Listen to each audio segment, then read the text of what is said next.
When WordPress released Gutenberg, it was very clear that they want a page builder in WordPress itself that can replace many plugins that people are using to create their pages and their layouts. And that mission is getting very aggressive with the release of WordPress 5.8. And if you have not realized, then WordPress 5.8 already made a lot of plugins obsolete. That's a gentleman's way of saying that WordPress 5.8 killed a lot of plugins. I hope they remember you. And I'm sure in future it will kill more plugins and themes. I'm sure it's a big claim to make at this point, but I think WordPress is heading for full site development or full site builder, where you don't have to rely on plugins and even page builders for creating your websites. So what are these plugins which are now obsolete after release of version 5.8, and is it really ready to replace page builders? Let's find out. Hi, my name is Ankit and welcome to ankitsharma.tv, where I create videos related to WordPress like this one. And if you love to see more content about WordPress, then make sure you subscribe to this channel and hit the notification bell so that you can get notified whenever I upload the next video. So the number one plugin which got killed by the latest update of WordPress is WebP Converter for Media. And not just this plugin, any plugin that does the same thing is now of no use. Now, as you can see that this plugin got 90,000 plus installs, and now by just one update, this plugin is of no use. Because now after WordPress 5.8, you can go ahead and insert WebP images right in your WordPress media library. So if you go ahead and add an image here, and we can just click on upload, and as you can see, it got uploaded without any issue. And if in case you want to convert any image from JPG or any standard format to WebP image, there are several websites like this one, the online converters. They can do a pretty decent job. And with all these media converters, you have to save two copies on your server. The one is in the standard format of JPG or PNG, whatever you are using. And then they convert these files to WebP images, which is just a double burden on your server. But now you can just go ahead and simply insert the WebP images right in your pages and posts. So all the plugins which are doing the conversion of standard image format to WebP images, they are now gone like this. I hope they remember you. Now the next plugin which got obsolete or killed by the version 5.8 is the Pdf Embedder. Now you can directly import PDF files right in your pages and posts, and you don't need any extra plugin to do that until and unless you are looking for some extra features or functionality provided by that plugin. Here as well, active installation for this plugin is more than 300,000, and now it's of no use. And again, if we come back to our post again and we type in PDF, you will see a block called file, and if we click on that, and if we go in the media library or upload from your computer, and now you have the PDF right in your page or blog post, and you can see the preview in it, and here is the download link for that PDF. So now these PDF embedders are gone like this. I hope they remember you. So next plugin is Elementor Header and Footer. Now this one is not 100% obsolete or killed by WordPress 5.8.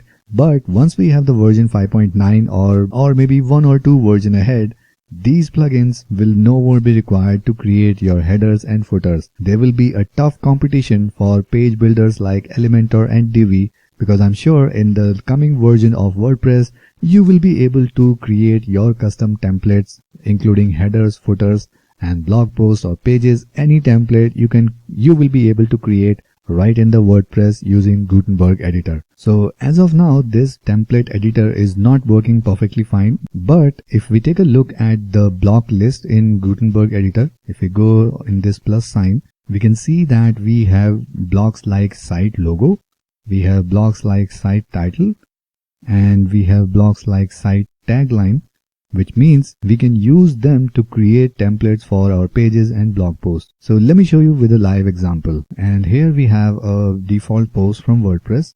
Let's go ahead and add a new post, and let's go ahead and add some sample content, and let's go ahead and add a feature image, and let's go ahead and add an excerpt.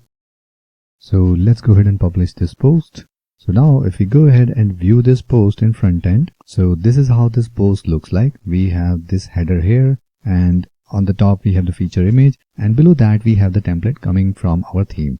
And same goes for all the posts. Now if we come back in our WordPress editor, and here, and right now we do not see any option to edit this template. So we need to add a little bit of code in our function.php file so that we can activate the template section here. So let's go in the WordPress backend, and here we go to appearance and we go to theme editor. I'm using Astra right now, and you can use this trick for any of the theme, but make sure you do not do that on a live site because it requires editing of your function.php, the core file of WordPress. So it's not at all advisable to do this on live site. So I'll go to function.php, and if I scroll at the very bottom, I'm going to add a line of code. So I'll paste the code here, and I will add this code snippet in the video description below so you can try that on your test server. So let's go ahead and update this file. Alright, now let's go back to our post. So now I'm back in my sample template post. Now I'll refresh this, and here now you can see that we have a new section called template. So if we click on this new link, it will ask us the custom template name. So let's give it a name. So inside our Gutenberg editor, we now have a template file editor, or I should say a theme editor. So right now you can see that this is the website title. This is the tagline. Below that we just have a separator here. And if I go ahead and remove everything from here and then start from scratch, so let's add a new row block. And here I'll choose a single column. And here I will first add the site logo. So right now we don't have any site logo, so I'll go to my media library and just add this logo as our site logo. Let's go back to our row layout, and here let's give it a background color. Alright, so we will choose a background color from here, and after the site logo, let's go ahead and add another block, and here we will add our site tagline. So here we have the site tagline as well as the site title. So let's go ahead and select the site title. We will align it to center, and we can also play around with the colors as well.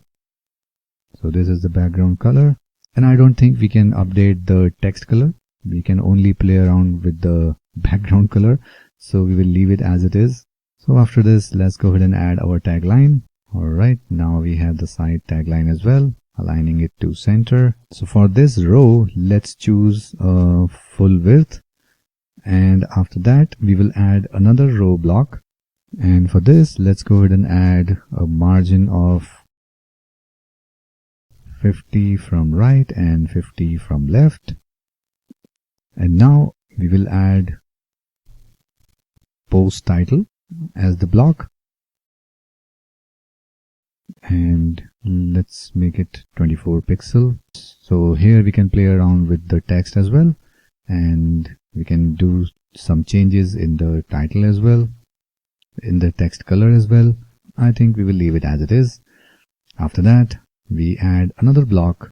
So we have the feature image here, and after that let's quickly add our content.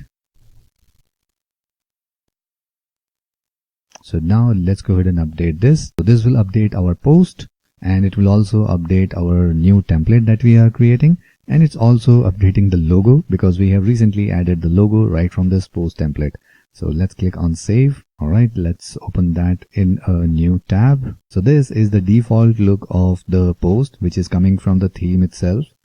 And this is the custom post layout that we have just designed. I'm sure it's not the perfect one, but just to show you that this is just the beginning, and I'm sure Gutenberg got a long way to go, and I'm sure we will see big changes coming up in the future versions. So that's why I said many plugins, especially the page builders, will soon die after the coming versions of WordPress. If they won't die completely, at least they will get a very tough competition from the Gutenberg page editor, or I should say future Gutenberg theme editor. So I'm really excited to see what's coming in the future version of WordPress. So what do you think about this new theme editor that is getting rolled out with the version 5.8?